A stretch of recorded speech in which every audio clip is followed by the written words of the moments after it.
La pregunta acerca de cuál sea la incidencia de la escritura en la emergencia y establecimiento del artista y su obra se subordina a esta otra pregunta. ¿Qué ocurre en el arte mismo que hace posible y hasta necesaria la escritura? Que la obra de arte dé que pensar significa que no solo se da a ver. Más aún, podría decirse que solo da que pensar en la medida en que algo se sustrae al régimen de la visibilidad. Solo se puede pensar en lo que no se ve. La obra nos remite a algo que solo puede ser asunto de pensamiento.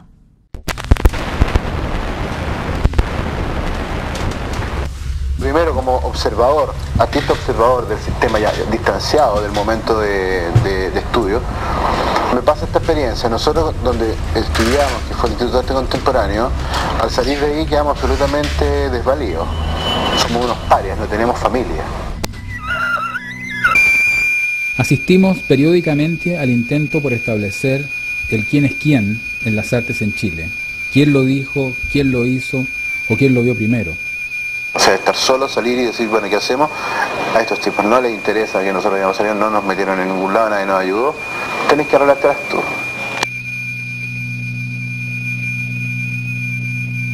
En cierto sentido, los herederos son precisamente aquellos que solo pueden reconocer al padre cuando ya está muerto.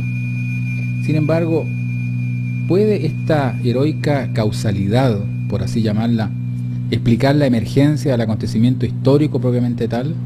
Ese enigmático momento en el que algo nuevo comienza sin que lo establecido haya desaparecido todavía del horizonte.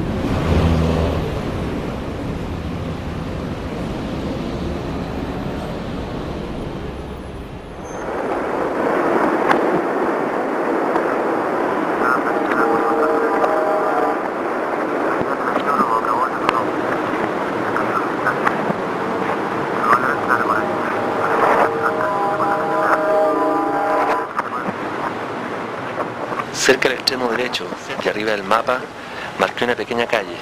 Estaba flanqueada por dos trazos verticales. Me atrajo lo evocador de su nombre, la calle Los Solitarios. Probablemente la recorrería para cotejar mi fantasía con la calle real, si es que se puede afirmar aquello que sea lo real de una calle.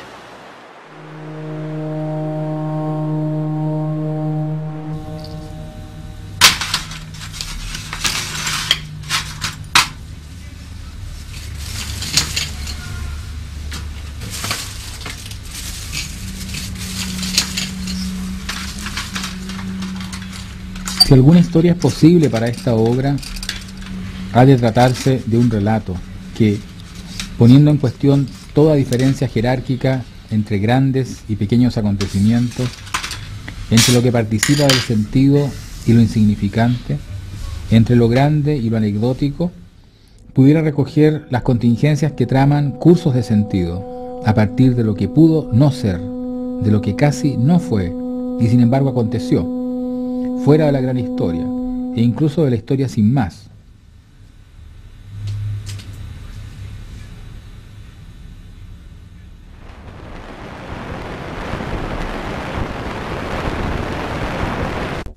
Una reflexión radical sobre el poder implica no simplemente la defensa del individuo, sino más bien el desmantelamiento de esta individualidad que no es un dato original. Este rostro que era feo y abominable, o sea, el delincuente, mis proporciones, digamos, absolutamente mestizas, con mucha genética mapuche, ¿me entiendes?, etcétera. Pero a mí tenía dos funciones, o sea, por un lado vencer esta timidez y vencer esta cosa tan pesada que tiene el medio sobre uno, y por otro lado reivindicarme, o sea, reivindicar mi cuerpo como válido. Al sospechoso las circunstancias, las pistas, ciertos detalles lo acusan. En suma, las apariencias lo inculpan. De aquí que la condición de estar bajo sospecha implica tanto un juicio suspendido, de culpabilidad o inocencia, como también un juicio ya consumado, precisamente aquel que pone a alguien en la condición de ser sospechoso. ¿Quién padece ese juicio? ¿Quién lo ejerce? Se trataría de un juicio que pertenece por entero al dominio estético. un juicio que acontece sin defensores ni fiscales, ni tribunal alguno, porque el sospechoso no es culpable de las apariencias, y nadie pretenderá defender su apariencia, sino, en el mejor de los casos, todo lo contrario. Las apariencias engañan.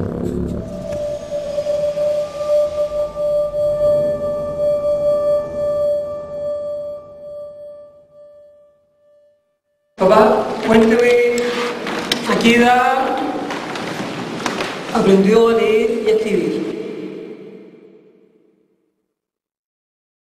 Chaca. Chaca, hace Mayura, hace Mayura, Chaca, hace en el campo hay muchas chacras. Las legumbres que comemos. La letra saca al padre de su territorio, porque la escritura lo expone a posibilidades indeterminadas e inanticipables. ¿Por qué el hijo le hace esto al padre? Porque asesinar al padre autoritario es en cierto sentido sacarlo de su sitio de padre, desterritorializarlo, sacarlo del campo, en donde sabe demasiado, y urbanizarlo, en la ciudad, donde nunca nadie sabe lo suficiente. El hijo ha descubierto que el padre ejerce el sometimiento porque él mismo un día se sometió, un día del cual no existe ninguna historia. He allí lo real, cuya prepotencia se constituye cuando ya no quedan salidas. Un tiempo no humano, el tiempo de las cosas.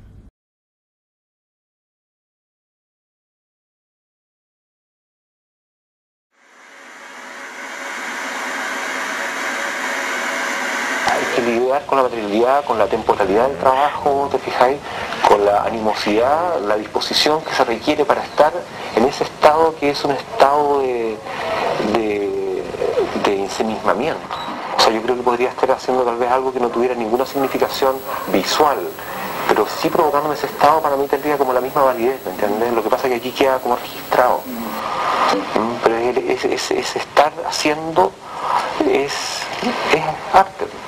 El tiempo del silencio es el tiempo de la demora.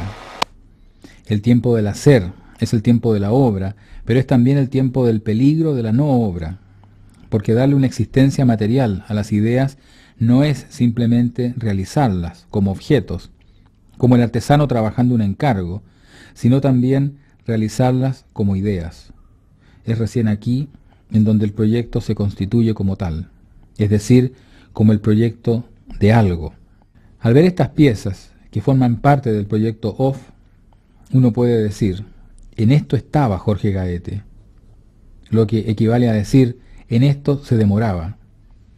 Y tal vez la demora sea lo más propio del quehacer del artista, si ha de haber pensamiento en ello.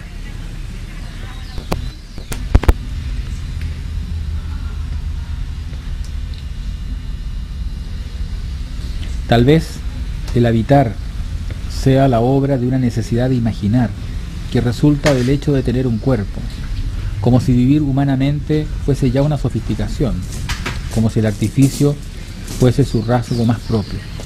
El ser humano construye su lugar como una proyección de su cuerpo, porque no se limita a estar en medio de las cosas, sino que necesita habitar, necesita crear interiores.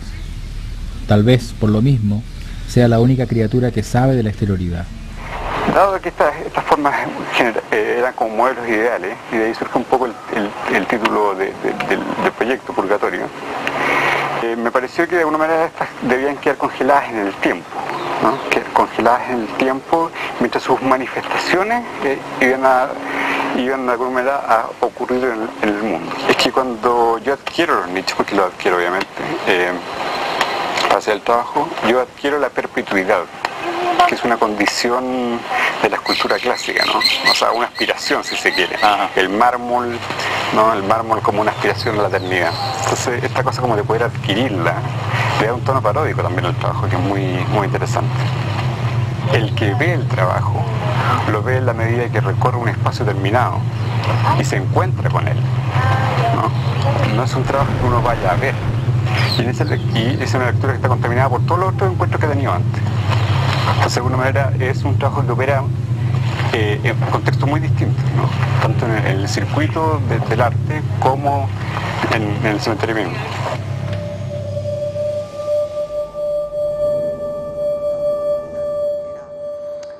Era un trabajo súper interesante reconstruir la hoja original, pero para mí siempre la reconstrucción fue una interpretación también, o sea, nunca tenía que ser el mismo porque siempre había un pedacito pequeño. Independiente, era más importante la idea que el material, la interpretación de esa pieza. Entonces claro, al final dijimos, tomamos una libertad y se alimentó, o sea, no era necesario que tuvieran que el mismo formato de la revista o tratar de reconstruir la imagen, porque hay una que